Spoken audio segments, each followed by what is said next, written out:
हमारी धर्म और संस्कृति के जो रक्षक है ब्राह्मण, उनके कल्याण के लिए ब्राह्मण कल्याण बोर्ड की स्थापना की जाएगी कि भगवान परशुराम को न्याय के देवता के रूप में जाना जाता है। विशाल भवन बनाया जाएगा। मध्य प्रदेश में कोई गरीब जमीन के टुकड़े के बिना नहीं रहेगा। पहली चीज तो हम यही तय कर रहे हैं कि यहाँ एक विशाल भवन बनाया जाएगा ताकि यहाँ खड़े रहने में दिक्कत ना हो, बैठने में दिक्कत ना हो, आयोजन में दिक्कत ना हो। बोलो बनाना चाहिए कि नहीं? तो बोलिए परशुराम भगवान की। भगवान परशुराम ने समाज में समता और समानता लाने के लिए भूमि के समुचित आवंटन की पहल की थी और वंचितों को, गरीबों को जमीन उपलब्ध कराने के लिए फरसा समुद्र में फेंक के समुद्र को पीछे कर दिया था। हमारा भी उनकी कृपा से संकल्प है, मध्य प्रदेश में कोई गरीब जमीन के टुकड़े के बिना नहीं रहेगा। एक बार मैं फिर भगवान परशुराम जी के चरणों में प्रणाम करता हूँ। हमने यह भी तय किया था कि हमारे जितने पुजारी हैं मंदिरों के, उनको 5,000 रुपया भत्ता दिया जाएगा। वो भी पूरा हो गया है। हमने संस्कृत पढ़ने वाले कर्मकांडी बच्चे, वो स्कॉलरशिप से वंचित थे। अब कर्मकांडी बच्चों को सबको स्कॉलरशिप देना प्रारंभ कर दी गई है ताकि वो कर्मकांड पढ़े और आगे बढ़ के हमारे धर्म और संस्कृति को बढ़ाने का काम करें। लेकिन आज बागेश्वर धाम जी भी आए और उनके साथ साथ राम प्रवेश दास जी महाराज जी भी हैं।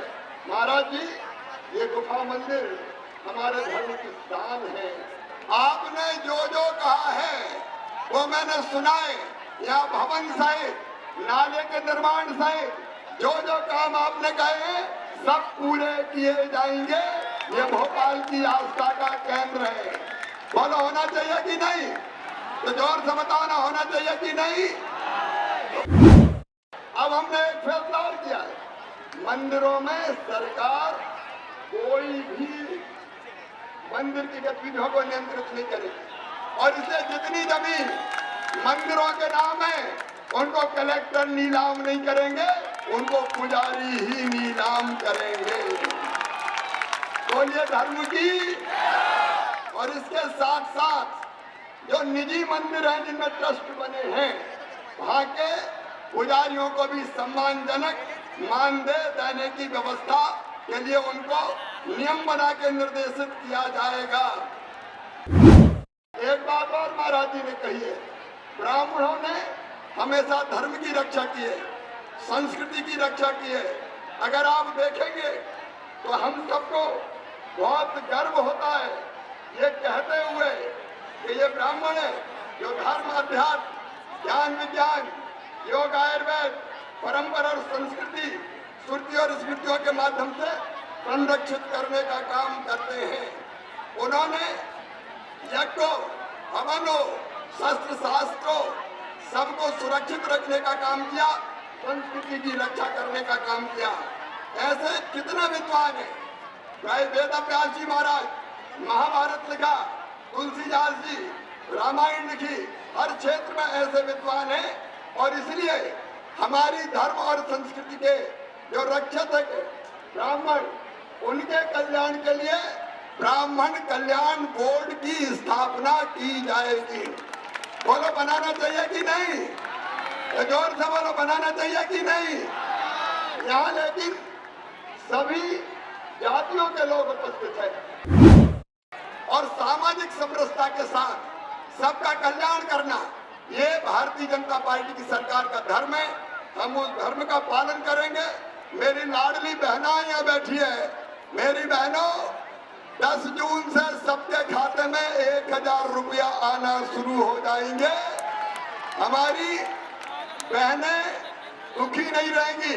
और भाइयों, जून के महीने से जो काम सीखेंगे, काम सीखने जाएंगे, उनको काम सीखने के बदले 8,000 रुपया उनको भी 8,000 रुपया उनको भी भत्ता दिया जाएगा ताकि काम सीखे और फिर आजीविका के निर्वाह के लिए आगे बढ़े। कि भगवान परशुराम को न्याय के देवता के रूप में जाना जाता है।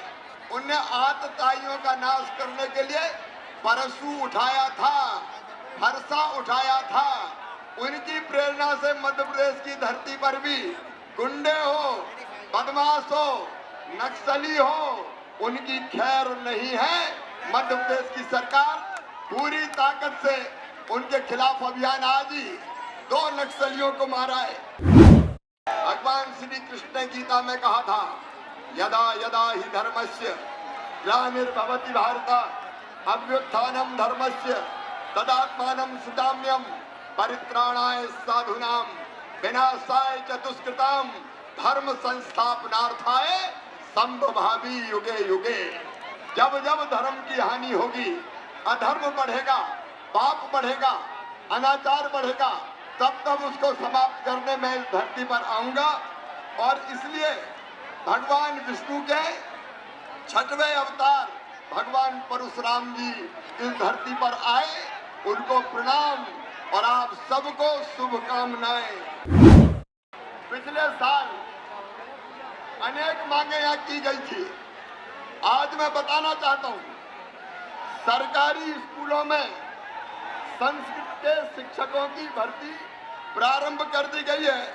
3,547 संस्कृत शिक्षक नियुक्त कर दिए गए हैं और आवश्यकता होगी तो आगे भी किए जाएंगे। 8वीं की किताब में भगवान परशुराम जी के जीवन चरित्र को सम्मिलित किया गया था। हम केवल अकबर को नहीं पढ़ाएंगे, हम राम को भी पढ़ाएंगे, परशुराम को भी पढ़ाएंगे। इतिहास को सही ढंग से लिखने की कोशिश करेंगे। बोलो, पढ़ाया जाना चाहिए कि नहीं? अरे जोर से बताओ, पढ़ाया जाना चाहिए कि नहीं? भगवान परशुराम जी का जहाँ जन्म हुआ था, वहाँ भव्य मंदिर का निर्माण हो रहा है।